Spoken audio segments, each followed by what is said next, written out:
I'm James Hughes, bioethicist and resident techno-progressive. And I'm Nir Eisikovits, philosopher and resident Luddite. And you're listening to Prosthetic Gods, an optimist and a grump on tech, a podcast where we explore the social, ethical, and political impacts of emerging technologies.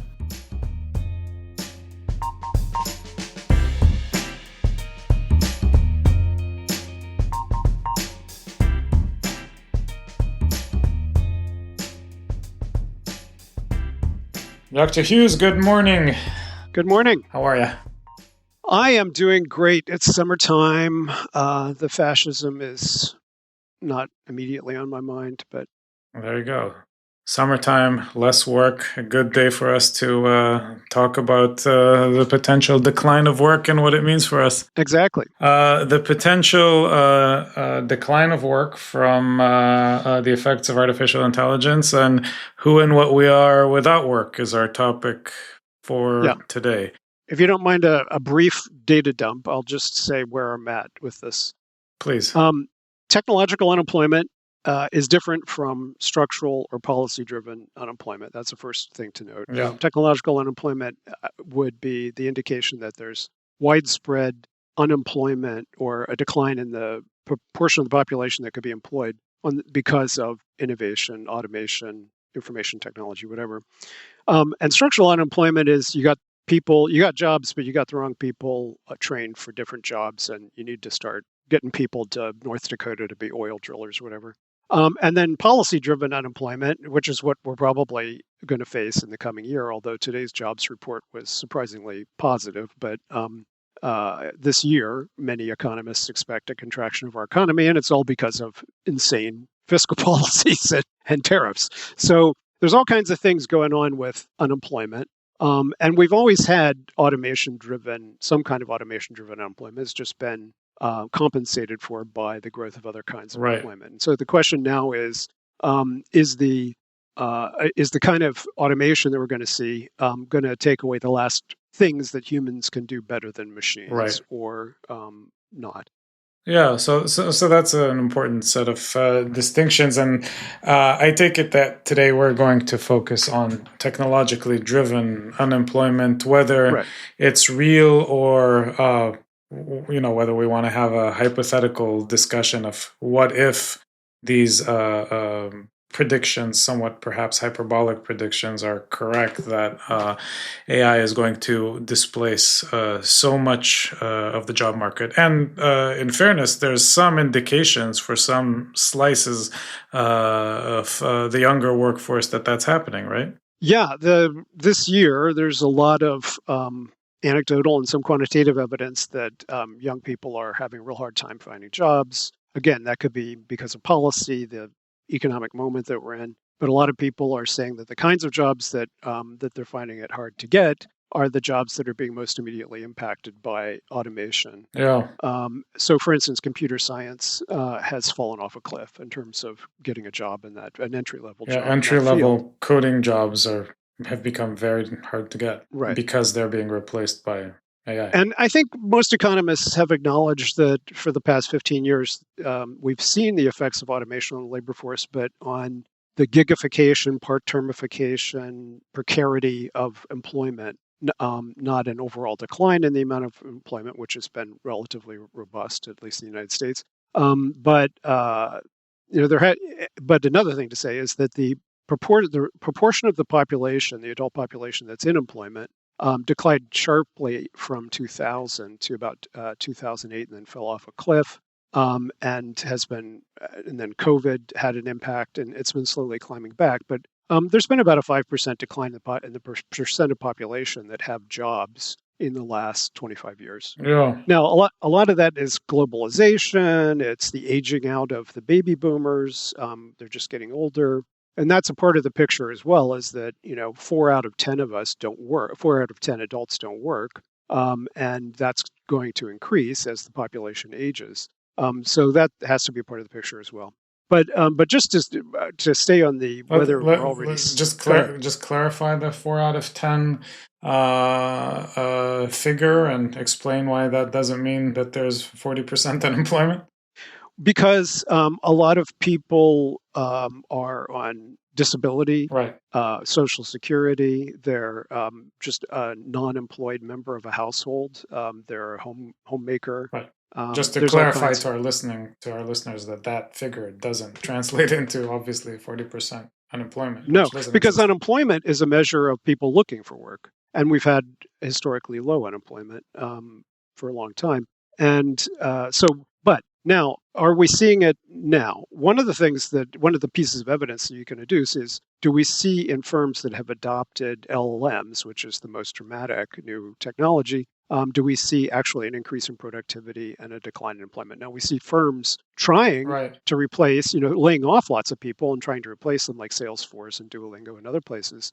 And then they're discovering the limits of how new the technology is. And there's only about evidence of about 1 or 2% increase in productivity in those kinds of firms. So we don't see the kind of widespread decimation of jobs in general, but it may be that firms are just not going to be hiring because they don't know what's happening. I mean, what you're increasingly hearing about is firms adopting an AI first policy, whether or not, namely, let's see if an AI can do it before I hire somebody, and that their bar for answering the question of whether an AI can do it is pretty low. Namely, even if an AI does a markedly shittier job, they still think it's worth it. So you might be getting an AI related job decline effect even without a rise in productivity or divorced from productivity, just because firms sort of bought into the AI hype or into the fantasy of how much money this would save them. And so if you combine that picture with some pretty dramatic pronouncements, at least from people like Dario Amodeo, that is telling us that he's not really sure what jobs won't be replaced in the relatively short-term future. Sam Altman being Sam Altman, and always sort of checking where the wind blows rather than what's actually going to happen, is much more circumspect about that. But the combination of these kind of statements from people like Dario Amodeo, is a pretty big player in the space, the head of Anthropic, with the pretty quick integration of AI agents, namely technology that actually can do, or at least wants to do, the tasks of an actual worker, is raising some real worries that these signs that we're seeing about entry-level white-collar jobs, entry-level coding jobs sort of becoming decimating is the beginning of a much broader phenomenon. Is that fair? Right. Is that fair? Completely fair, and just the usual caveats. People have been predicting this for 200 years. It could be that the economy figures out some new way to squeeze value out of meat bags like us.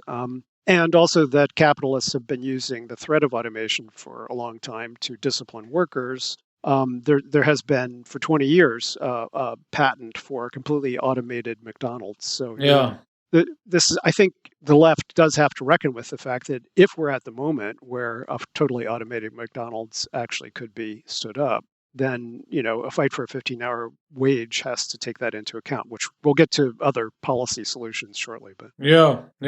So you and I both share a caution, I'll say, or a skepticism about the kind of doom scenario that AI already means for employment. Maybe people in the business world wake up and see that the productivity gains are not what they thought they were, and they change course. Maybe new jobs are created, maybe new demands are created, but maybe not. So would it be fair for us to proceed from the sort of hypothetical assumption? Let's assume that people like Dario Amodeo are right, and that employment is going to fall off a cliff because of AI, and what then?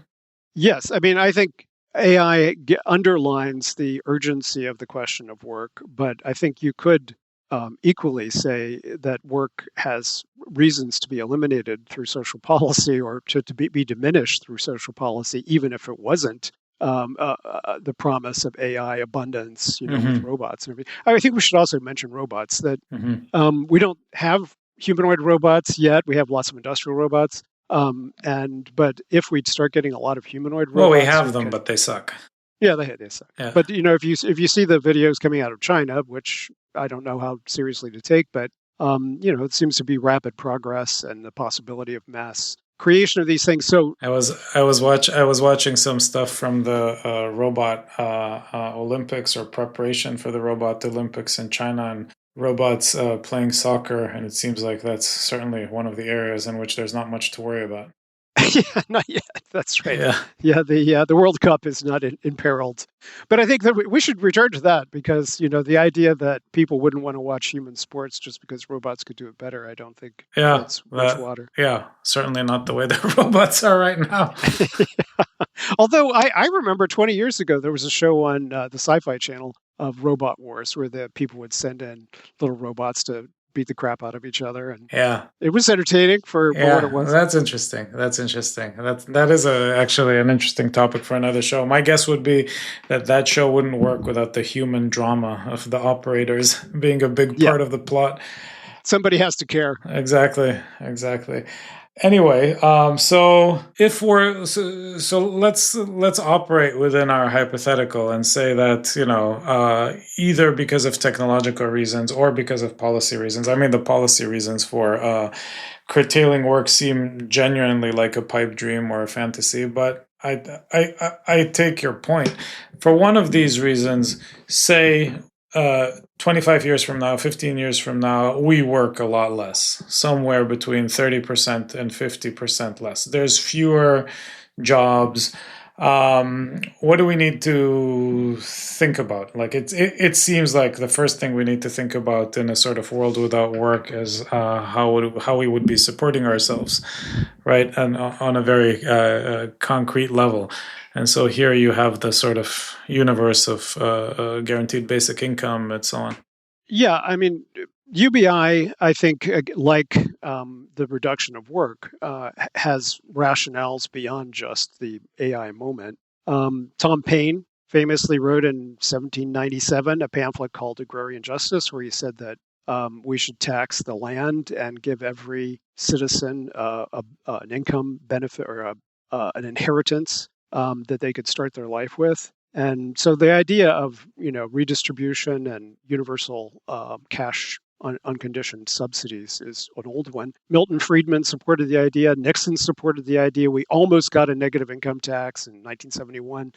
Wow, all your buddies, the paragons of virtue. Well, but I think it's an important. This is a policy that is not strictly left wing. It's not associated with the left, but the right has always been interested in the policy as a way to shrink the welfare state. That instead of having food stamps and whatever else, you just give people a check. And by the way, Sam Altman actually paid for some small UBI experiments, probably as part of his virtue washing of the venture he's involved in, but has been curious about this, and understanding the connection between AI and the decline of work and the need to support people. Yeah, I mean, and I credit Sam for having been talking about it for a decade. And I think a lot of people then now worry legitimately, well, if the tech titans are supporting UBI, what kind of UBI are they supporting? Are they supporting,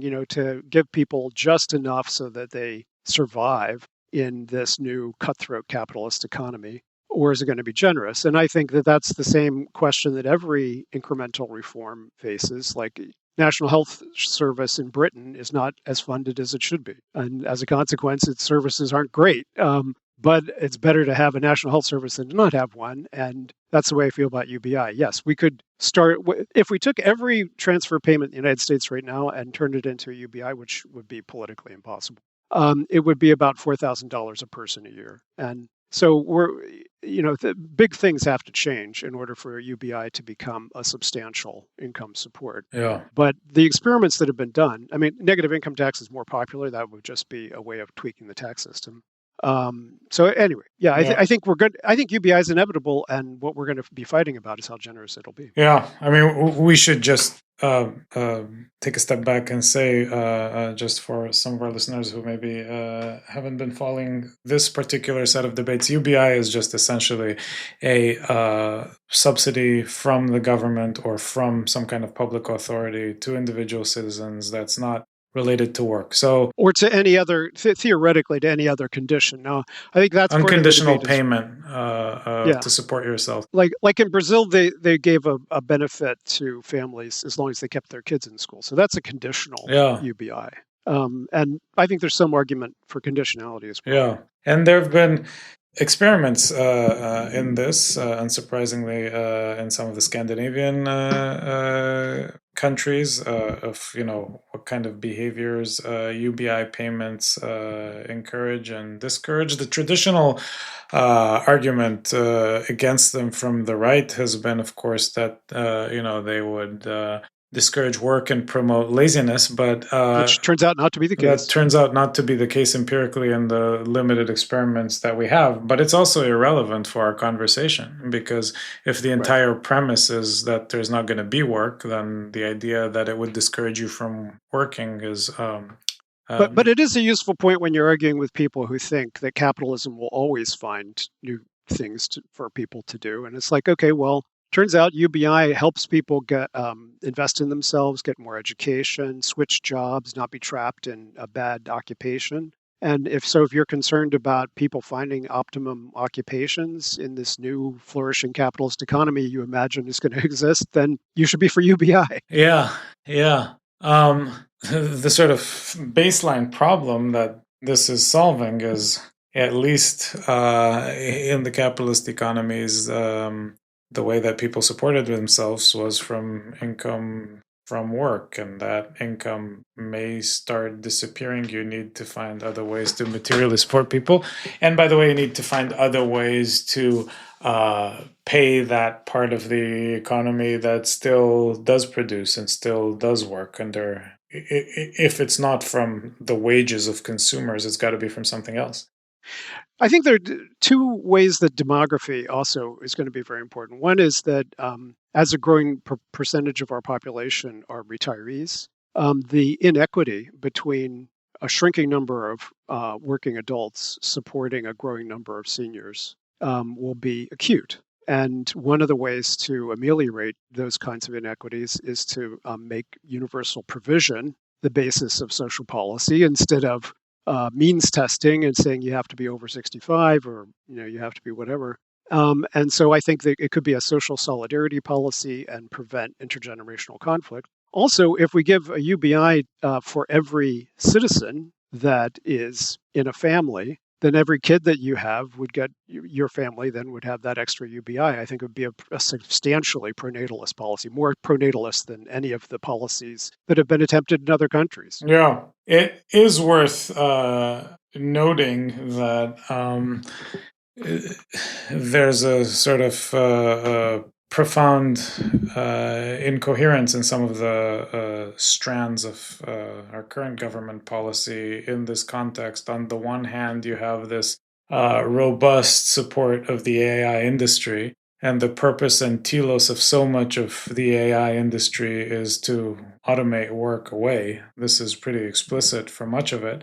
And on the other hand, for example, Big Beautiful Bill, the entire premise of it, the money sort of saving premise of it, or how to make up for the huge debt that it creates, is by eliminating subsidies, by making it so hard to get money from subsidies that people will lose the energy and the capacity to get them. So with one hand, you're creating the environment that is going to require subsidies. With the other hand, you're taking away those subsidies. And it's just that the time horizons for each of those hands are slightly different, but it's completely incoherent if somebody sort of zooms out and thinks about the big picture. Yeah. Well, the incoherence of, I mean, our usual segment was bad Billionaires behaving badly. billionaires behaving badly. That was our original BBB, Yeah. and now we've got another BBB. Yeah. But yeah, the fact that these billionaires, this Teal interview that you made me listen to recently, where he was complaining about the lack of progress, is like the astonishing cognitive dissonance of people who supported the most destructive regime of anti-science, anti-innovation, anti-job growth in the history of the United States, and yet they thought that they were going to unleash the Yeah. titan of capitalism. Maybe it's that dissonance that brings him not to be able to say the human race should survive. Yeah, Exactly. let's leave Peter Thiel aside. But I think the relationship between UBI and the welfare state. I mean, I believe the way I imagine it is like if we give a UBI to people like once a month and they spend it all on whatever, and then they don't have money for their housing or their whatever, that's a problem too. So Yeah. we still need the safety net of the welfare state. So far as it's not automated, which I think is another question, is how much we're going to automate functions of the state. But I don't, I don't think that there's a conflict between being for a UBI and being for the funding of free higher education or free universal medicine. Yeah. I mean, let me ask you. I'm assuming part of the skepticism or anxiety even about UBI is that the 20th century experiment with something along those lines was the Soviet Union or communist China, the sort of divorcing of... Not communist China has a crappy welfare state. Yeah. They have teased the idea of UBI. It would be one way to stimulate the Chinese economy. No, just the premise. I mean, and this is more Soviet than Chinese. The premise of divorcing either labor itself or the nature of labor, at least in theory, from the degree of income, has been tried with pretty catastrophic results in the 20th century, and I think people are scared of it as a result. I see the history of the left differently. I think the Marxist-Leninist turn was distinctly workerist in the sense that it's the moral obligation of everyone to spend 10 hours in the factory. Right. And that's the opposite of the more anarchist. Like Karl Marx's son-in-law was called himself a Marxist and then wrote a book called The Right to Be Lazy and annoyed the hell out of his father-in-law. But that is one of the strains of Marxist or anarchist thought is to just get rid of work, because the work relationship is a power relationship. You have an HR department telling you how you can think and speak, and if you don't show up to work on time, you get dinged and all of that. So yeah. I guess what I'm trying to say, maybe let me sharpen it a little bit more. Soviet version of Marxism wasn't about, as you say correctly, it wasn't about liberating from work. Yeah, it wasn't about eliminating labor. It was about severing the relationship between the nature of your labor and the compensation, at least in principle. UBI, the reason why it sort of appeared on the map, I think, is in the end the thought that work itself will become unnecessary, or there would be a lot less work. So it's what I'm trying to say is it's a different premise. It's not about the severing between the nature of the work and sustenance and compensation. It's about the idea of how does a society support itself when people don't work. Right. And I think this is also central to the left debate about the nature of a UBI, what it would do. There's certainly leftists who oppose UBI on the grounds that this is just a subsidy for capitalism, giving people the meager income that they need in order to continue to be exploited by capitalists as consumers and workers. Yeah. And then there's those of us like me who think that severing the relationship between the right to exist and the need to sell your labor is an essential a platform or a pillar of capitalism, and that if we can sever that, we can free people substantially. And you're right, the Soviet logic had some of that, but it still was workerist, intensely workerist. Yeah. But we're assuming that a lot fewer ex hypothesis, unless you change your mind about that. But ex hypothesis, we're assuming a lot fewer people are going to have to sell their labor. So this gets to the question of why do people work, right? So if we could frame the question, second hypothesis for today. So first hypothesis is work is going to disappear. Second hypothesis is let's assume we figured out how to support people without work. Both huge assumptions, but we're philosophers, so we're not dinged for bullshitting. So we should. So let's But assume both of those just assumptions are another true. observation: the number of hours that the average working American works declined significantly from the 19th century. That's So there right. has been an overall decline of the amount of work that people do. And in Europe, I take it it's been more dramatic. Right, exactly. So again, let's move to, as it were, the third phase. Phase number one, labor is going to decline because of AI. Phase number two, we figured out how to support people. Is that, in your opinion, going to leave a psychological hole in the middle of our being, the fact that we're not working? I think we definitely are, Americans distinctly are a culture that sees value through paid labor. And that, as I said, 40% of us don't have paid labor. But you can see, for instance, the effect of unemployment on Americans is felt much more deeply than on Europeans. Europeans are able to navigate unemployment psychologically much easier than Americans because of the generous welfare state.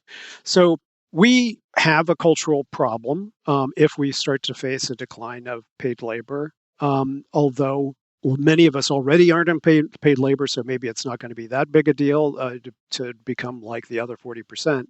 I think another observation is that there have always been people who didn't have to work, weren't obliged by necessity to work, aristocrats, and most of them didn't commit suicide out of ennui. So I figure that probably we could culturally adapt over time. I don't know how quickly, but culturally adapt to lives of leisure and find meaningful activity through that. There's also what it means to work. I mean, if we have a growing senior graying of society, many of the kinds of occupations that seniors might adopt, especially if they're economically secure, would be volunteerism of various kinds. And that could be great for society if people started finding connection through voluntary work. So I just don't see this is going to be the kind of problem. I think Americans will have a distinct problem. Probably East Asians also, because of their work values, might take longer to wrap their mind around this. But like half of Japan is already unemployed because they're over 65. So they're already halfway there. Yeah, well, I'm finding much ennui about the fact that we agree so much about so much in this topic. It's making me it's making me very anxious. But it's like a couple or a guy and a dog. They start to look like exactly. As long as I'm the dog, that's good. But I think one thing we do agree on, laughing aside, is the fact that this sort of traditional nexus of work and meaning in life is nonsense. It's bullshit. Right. Most jobs are crappy jobs, not necessarily a locus of meaning. There's a lucky few who have their jobs as their hobby. Most jobs are for paying the rent or making ends meet. Marx was completely right about alienation and alienating labor.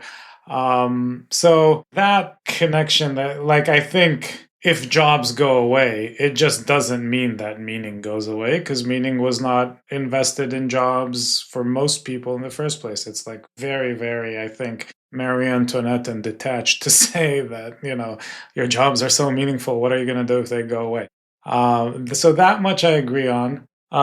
See, I think your aristocrats point, though, the point that you made earlier, is that there were many people who, or some people, or a slice of the population who didn't have jobs in the past and was fine. I think that's a jump there, because those people were uniquely prepared by their education and upbringing to be fine without work. Most of us are not so prepared. True. And the many stories of the indolent rich and their vices and how they fritter away Right. gamble away their family's Right, fortunes. I or mean, they at yes, least could have been well prepared by their upbringing right. and their education. So I guess my question is, and you know my anxiety around this is straightforward. All you need to understand it is to have watched the movie Wall-E. My question, and I think it's a serious question, is if we're not working, if we become this leisure society, if for the first time, pretty much in history, we have a sort of chance for a broad scale leisure society without slavery. Athens had, for the relatively limited number of citizens in it, had a society without work, but that was predicated on the work of slaves. Technology is opening the potential for having a society of leisure without slaves. But are we ready to take advantage of it, or are we going to be using our leisure to scroll Instagram reels?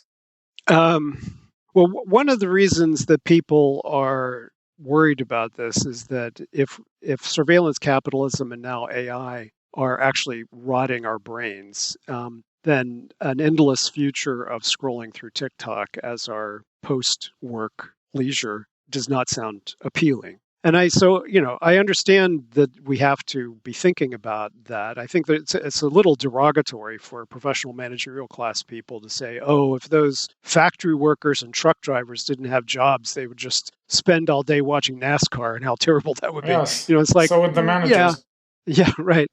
But the Flynn effect was a well-observed phenomenon, which is that in every IQ test that could be collected over the last 100 years, it seemed like over the last century, people were getting smarter because of the amount of information that we're all exposed to. More information in a day than a peasant would get in a year or their entire life. And the kinds of cognitive capacities which were growing were the ability to take other people's viewpoints into account and those kinds of things. So there was real positive evidence. That has stalled. So there is some evidence from the Flynn effect that something is happening globally, that we may have reached at least peak cognitive stimulation.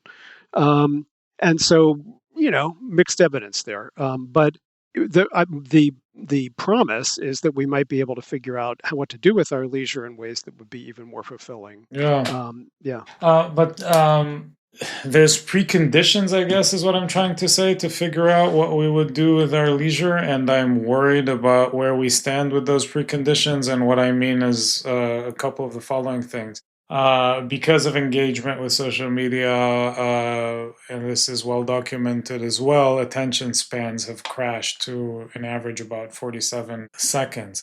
Our critical thinking abilities are beginning to decline in a documented way at the same time as we're doing away with writing because of generative AI, which has been, and writing has been a tool for sharpening critical thinking. Our capacity to distinguish between truth and fiction is being challenged by deep fakes. Most of us collect information from crappy sources like TikTok that are not meant to inform anyone at all.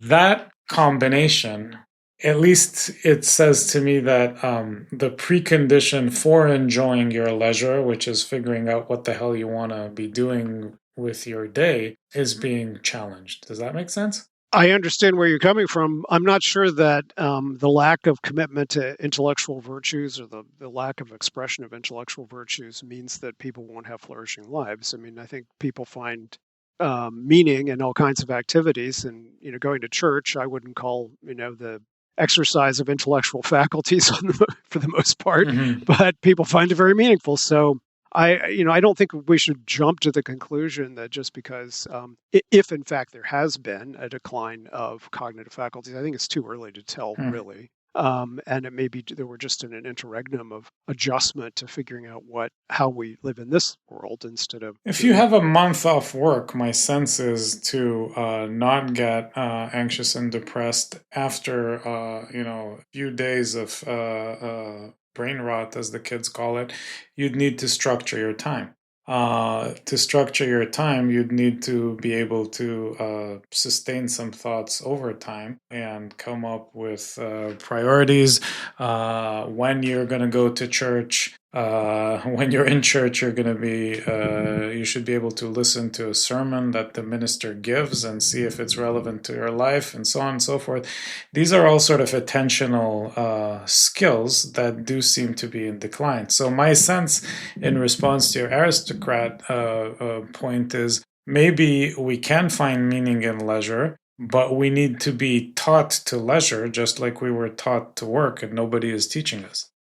I agree. I do think we need to have, a sense of what it means to have a moral enhancement or flourishing life in the future, just as we always have. And a commitment to those virtues will always be important. I just don't know that technology makes it distinctly harder.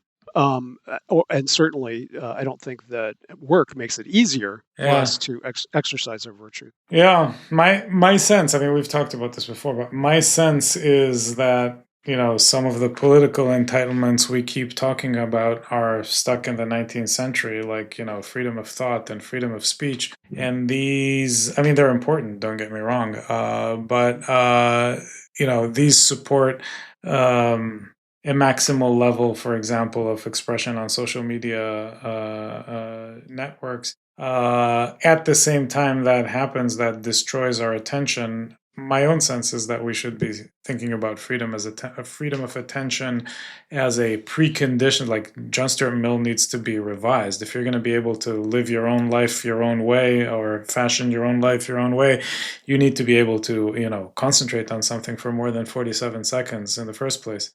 Well, I am a Millian in the sense that I agree with his intuition that there are higher and lower pleasures, and that collectively we could encourage people in various ways to pursue higher pleasures than lower pleasures. I wouldn't be happy in a society of heroin addicts. The banning, I mean, just on the Millian point, my sense is the banning of phones from schools is completely justified on utilitarian grounds of people have to be prepared for higher pleasure. Yeah, I mean, just skipping ahead to the discussion about education, I think we're in a real dilemma because we need to ensure that people know how to think when they leave higher education, but we also need to ensure that they need to think without machines, but we also need to ensure that they can think with machines, because they need to enter a market where they are going to use machines to think. Well, I guess that sits uncomfortably with some of our premises for today. If there are no jobs, then yes, just think without machines. Yeah, well, or maybe play with machines, or learn to be engaged in a humanly meaningful way with machines. Universities, and for that matter, a lot of secondary schooling, one way or another, are perceived at the prestige end of the spectrum and at the workaday end of the spectrum as institutions that prepare people for work life.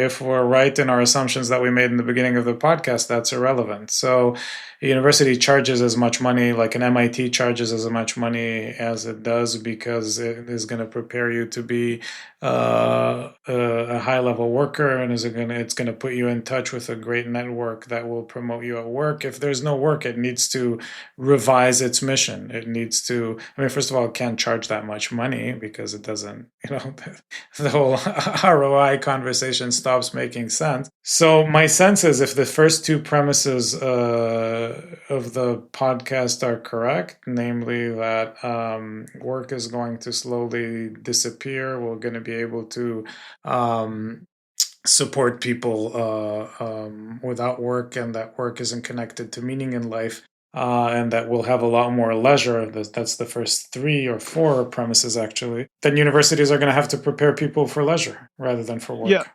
As much as I disagree with Michael Sandel about reproductive ethics, he makes great points about meritocracy. And I think one of the really important conversations that we haven't really had started yet is the huge resentment that working class people have towards professional managerial folks like us, higher education, because of the greater prestige that we have. And I don't think that a declining labor market there will. I think if we had a universal basic income and there was declining amounts of work, there would still be prestige. There would still be people wanting to get higher education so that they could do the more interesting jobs and have that social recognition. You think about the Star Trek economy. If you had replicators, why do people want to be in Starfleet? Because of the prestige, Yeah. because they're curious about the rest of the universe or whatever. So the reasons why people do things in the world, I think, don't just have to do with paid labor, and that's increasingly true. Yeah. But again, pushing you on the premises of our discussion, because I think this just doesn't, there's no way that this can end up in a sort of democratic telos the way you like it. If jobs do go away and schooling is meant to prepare people to leisure meaningfully, that is going to depend on a top-down view of the good life, as it does for John Stuart Mill, by the way. Some wise person, some elite wise person is going to say, this is what meaningful leisure is. This is the sort of hierarchy of values that's involved in, leisuring.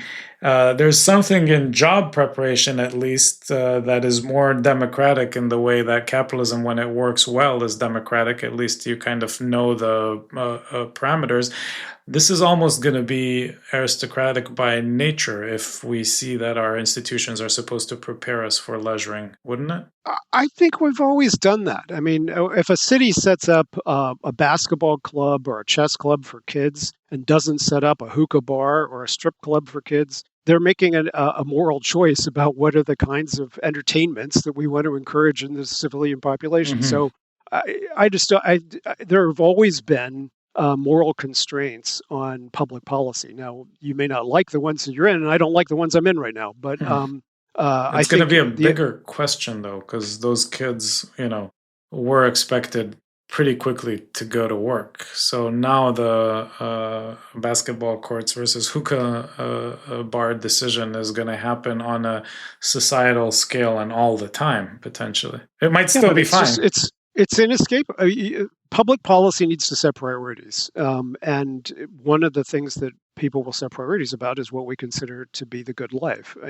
Are we going to discourage drug addiction? And if we are, how are we going to discourage it, and so forth? That is a question about what do we consider to be the good life. Yeah. Do you think that that project is going to be more challenging because the distraction of work is going to disappear? I mean, you're the Buddhist. Distraction is the key to mental health in some in some fundamental way because you don't think about yourself. What Are we going to if find the different suggestion distractions? is paid labor the way that we get focused? I mean, I suppose for some people it must be, but You get some structure. You don't think your shitty thoughts for 8 hours a day, and then by the time you come back, you're too tired to think them in the intensity that will drive you crazy. Yeah, that can be a sort of side effect or side benefit. well, I think a parallel debate is the social dislocation that's been caused by social atomization, right? One of the things, yes, our cognitive faculties may be affected. I'm not quite sure, but I definitely know that there's been a decline of all kinds of social institutions, as well as coupling and marriage, extended families, and that a lot of that was driven by capitalist reorganization of where people are on the basis of the labor market over the last 100 years. So if we start to say to people, look, here's money, live wherever you want, do whatever you want, will they never rediscover the value of hanging out in coffee shops with other people and having long chats as I would be one to do? I mean, I am not a great example because I'm a hermit, but I think Having that long chats with yourself. I have long chats with ChatGPT and Yeah. myself, but other people hopefully will Yeah, just but see, rediscover. I think you're slightly trapped in the old world where it's inconceivable to you that that's what universities should be teaching. Almost like in Plato's Academy, right? Yeah, That since they're not going to have to be teaching finance 101 and accounting 101, because that's going to all be automated. It's already being automated slowly. Um, Either people don't go to these kind of rite of passage institutions like universities, or their value becomes about preparing them for this workless life.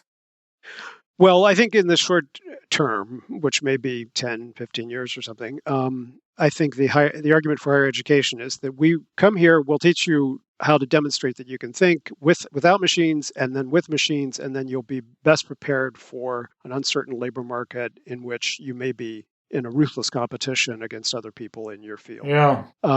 But in the long term, yes, we do need to be increasing the argument of higher education as an end in itself. I'm not sure that the 4-year degree and the current system of majors is the way to go about that. I think community colleges probably are a better model for how a lifelong commitment to learning might look. Yeah. And what, yeah. Yeah. By the way, one other context in which we, in addition to the crashing of attention and critical thinking, in which we're relatively unprepared for a life of leisure, at least in America, is the sort of bowling alone point, namely that we have become, over decades lonelier as a society. And then we might find ourselves, and that's already having an impact, but without work, we might find ourselves in a context where that loneliness is even more problematic, and that too will have to change. Well, for better or worse, there's been a decline of workplace friendship as a basis for social networks, along with all other kinds of social connections. So, I mean, one could have made the argument in the past that if we take away work, we take away meaning, we take away a feeling of citizen engagement, and we take away opportunities to connect with other human beings. But I don't know that those arguments are really cogent anymore. I don't think most people find their social network through their workplace. I'm Yeah. happy for those who do. Yeah, yeah. I want to put a question to you that a friend asked me, and I thought was interesting in this context. Abstracting a bit from what we've been talking about so far, this Brave New World of leisure would have more room for our hobbies, or we'd have to find hobbies. And all of those hobbies, almost by definition, would be activities that can be better performed by machines. So your photographer, already the iPhone, and 95% of the time can take better pictures or more sophisticated pictures or better composed pictures than you can. If you're a writer, which gives me a lot of anxiety, increasingly I'm seeing the abilities of the language model to write better than us, and that genuinely is just a question of time until that's not a question anymore at all.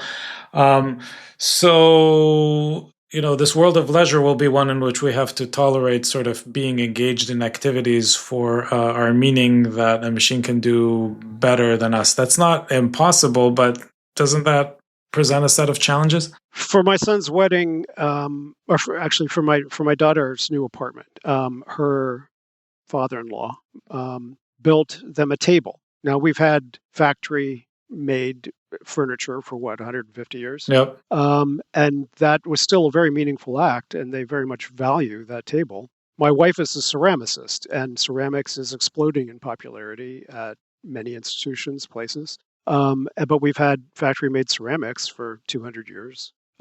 So I don't think that the as you put it, autoelectric value, the self-invested value of activities is diminished by the fact that they can be done better. I mean, people play the guitar, even though there's better guitar players in the world. Chess was beaten by supercomputers 25, 30 years ago, and still people play chess. So. Yeah, it requires autoletic or autotelic.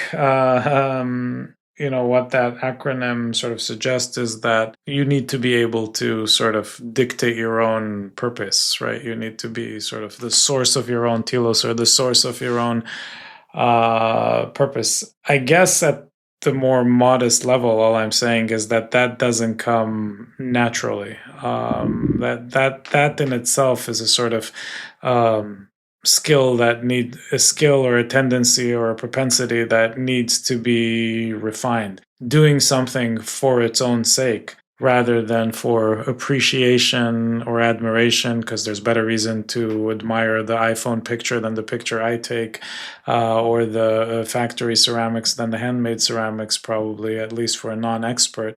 Becoming sort of engaged in activities for their own sake is a skill that needs to be learned. We're not going to learn it alone. And so I think that too is a question for public policy in a world without work. How do you teach people to engage in activities for their own sake? Some of my favorite science fiction authors are ones who explicitly address this issue, however satisfactorily. People like Neil Asher, Peter Hamilton, Ian Banks. They address it in the sense that, okay, if you're going to have unlimited life expectancy, how long do you expect people to really want to stay alive? And for all of those authors, they project, maybe 150 years before you hit some ennui barrier. And maybe a lot of people don't make it past the ennui barrier. They decide, okay, I've done enough. It's time for me to do dangerous sky jumping until I die. Yeah. And the ones that make it through are the ones who figure out something to do with their lives. Brian Stableford's Immortality series. They've got a guy who has an unlimited life expectancy. He decides to write an encyclopedia of death over 1,000 years and write one volume per century. And those are the kind of life projects that I think we could come up with. But in terms of public policy supporting us in finding those things, I would point to André Gortz, who wrote back in the 80s, a French Marxist theorist, and he started to think about what a future socialist project around worklessness would be, what the non-class of non-workers' interests are and how to represent them. And one of the things he proposed was like government-funded Home Depots, that we would subsidize people's, or today they would be maker spaces, government-funded maker spaces where people could go and just tinker and learn new skills and play with the tools. And I think that's a great future. Yeah. Certainly looks like it's a good idea to find some sort of and there's a limited number of historical precedents or examples where societies have enjoyed worklessness and see what made it function better and worse. Athens would be one example. We have not a ton of very detailed evidence about what made that work, and again, should be emphasized that it only worked for a very small sliver of the population. Right. Although we might be all aided by robot slaves. Yeah, and that's going to usher in a different question, which we'll probably end up discussing on the podcast as well, which has to do with robot rights at some point. If there's if we're aided by cognitively able machines that are already called agents, at what point does their employment in our service become a moral problem? Yes, we shouldn't talk about it now. No. But it's a good topic. So, and just in terms of the education, I do think we will have to adapt education as if we need to start transitioning towards worklessness and preparation for life, and the kinds of education we provide will be radically different.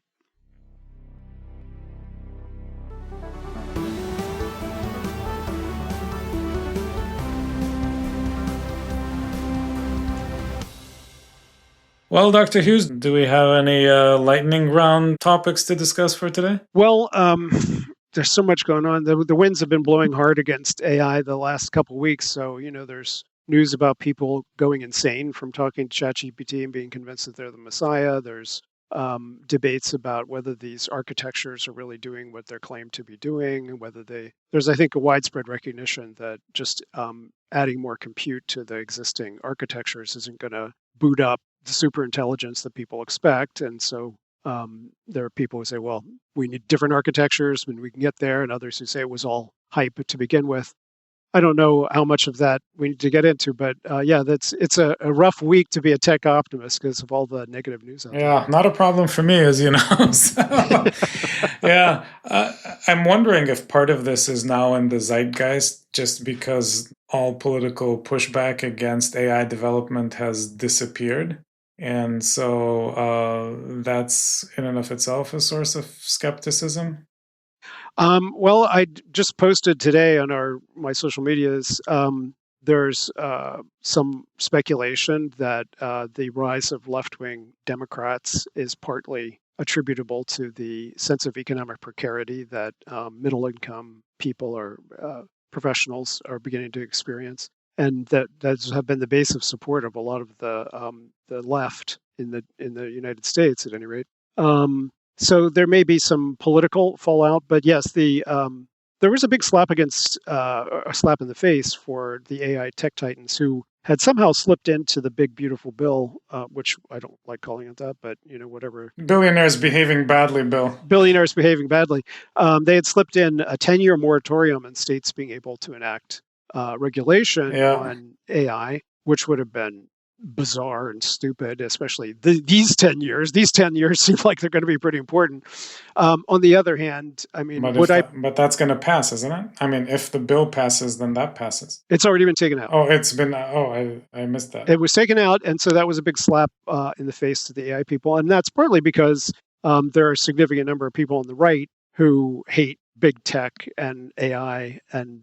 So this is by extension the benefit of Steve Bannon while we're on alliterations. Exactly right. The Bannon wing was definitely opposed to that kind of thing. The Bannon bona fides. Yeah, I mean, personally, do I prefer in general the idea that there would be global or federal AI regulation as opposed to a patchwork quilt? Yeah, I do. But I think Bannon is the southern wind in your face kind of fascist as opposed to the free market fascist. Yeah, I have never been tempted by the red-brown alliance. It's like MAGA communism or whatever. But if he goes after Elon and Elon gets deported and Starlink gets nationalized, I may have to change my tune. Yeah, I did hear Sam Altman in an interview try to justify the moratorium on state regulation by saying something like it's just going to be so chaotic if each state comes up with its own AI regulations that it will be impossible to provide services across a country like that. I mean, that seems broadly like a plausible objection, except it's become, at least for me, harder to believe things that Altman has been saying. Right. I mean, when we wrote our therapy paper, we talked about the Brussels effect and the idea that, or was it before that? We have mentioned in our work before the Brussels effect, which is the idea that Europe sets policy for Europe, but it turns out to be highly influential around the world as a guideline for other people's policy. It's the same with Californian policy. And so the hope was, well, if the feds are going to be absent from regulating this sector for the foreseeable future, then maybe California will get there and do the right thing. All right, sir. It's very good to see you. I wish you a pleasant ennui until our next meeting. Well, there's also this thing called cannabis, but I'm not sure that that's the flourishing life. Well, I wouldn't know that. I'm a paragon of virtue. I just read Aristotle. Just the Shabbat wine. Exactly. All right, man. Okay, talk to you. See you soon.